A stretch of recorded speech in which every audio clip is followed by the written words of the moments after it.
एक बार की बात है, एक छोटे से शहर में गौरव नाम का एक युवक रहता था।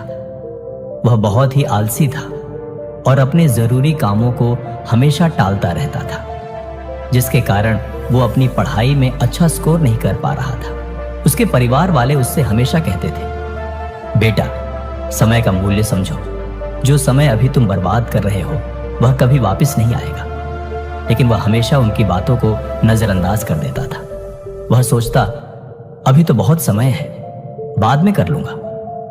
वह पढ़ाई करने के लिए शहर गया, लेकिन उसकी आदतें नहीं बदली। वह अपना पूरा दिन दोस्तों के साथ मस्ती करता और रील्स स्क्रॉल करता रहता। गौरव के शहर में एक बुजुर्ग आदमी रहता था, जो बहुत ही बुद्धिमान और ईमानदार था। एक दिन गौरव ने तय किया कि वह उस बुजुर्ग आदमी से मिलेगा, ताकि वह कुछ सीख सके। गौरव उस बुजुर्ग आदमी के पास गया। वह बुजुर्ग आदमी पेड़ के नीचे बैठकर मेडिटेशन कर रहा था। गौरव ने उसे नमस्कार किया और कहा, मेरी मदद कीजिए, मैं जिंदगी में विफल हो रहा हूं। हर बार मेरे दोस्त मुझसे आगे निकल जाते हैं, लेकिन मैं हमेशा पीछे रह जाता हूं। मुझे उन सबसे अच्छा बनना है। मुझे बताइए कि मैं ये कैसे कर सकता हूं। बुजुर्ग आदमी ने कहा, बेटा, तुम संघर्ष झेल रहे हो क्योंकि तुम अपने कामों को हमेशा टालते रहते हो और समय की कदर नहीं करते। मैं तुम्हें एक कहानी सुनाता हूं, जिससे तुम समय के मूल्य को समझ सकोगे। बुजुर्ग आदमी ने कहानी शुरू की। एक बार की बात है, एक राजा था जो बहुत दयालु था। वह अपनी जनता से बहुत प्यार करता था और उनकी मदद किया करता था। एक दिन उसे एक व्यक्ति मिला जो बहुत ही आलसी और गरीब था। उसके पास न तो पैसे थे, न ही नौकरी और न ही इज्जत। वह हमेशा अपनी परेशानियों का दोष दूसरों को देता था। राजा ने उससे उसकी जिंदगी और उसकी परेशानियों के बारे में पूछा। उस व्यक्ति ने कहा, पता नहीं लोग मेरे बारे में ऐसा क्यों कहते हैं कि मैं कुछ नहीं कर सकता। जब भी मैं किसी नौकरी की तलाश में जाता हूं, सब मुझे मना कर देते हैं। राजा को उस व्यक्ति के लिए बुरा लगा। राजा ने कहा, एक सौदा करते हैं। सूर्य अस्त होने से पहले तुम मेरे राज दरबार में आना और जितना सोना चांदी तुम ले जा सको उतना ले जाना। वह सब तुम्हारा होगा। आदमी बहुत खुश हो गया और राजा को धन्यवाद कहा।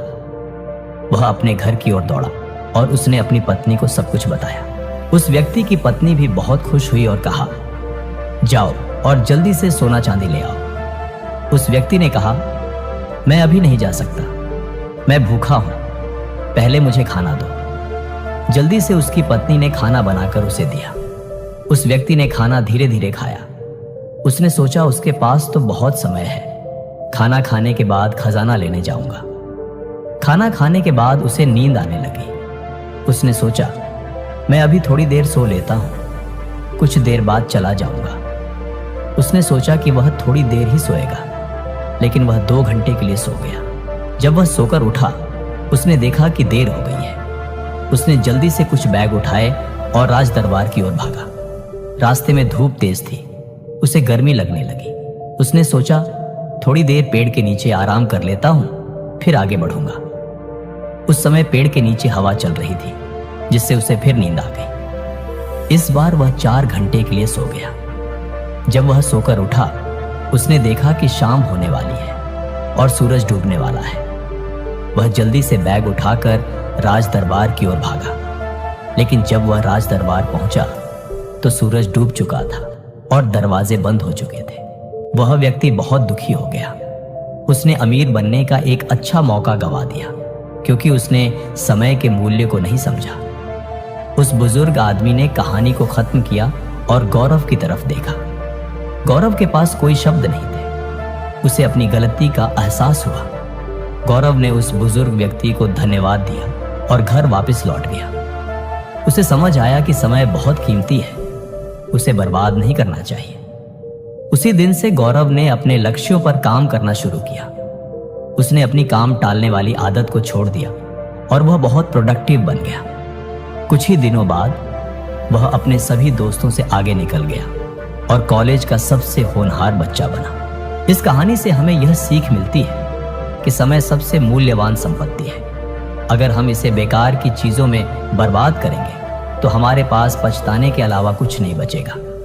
हर अवसर का सही समय पर लाभ उठाना चाहिए, क्योंकि खोया हुआ समय कभी वापस नहीं आता।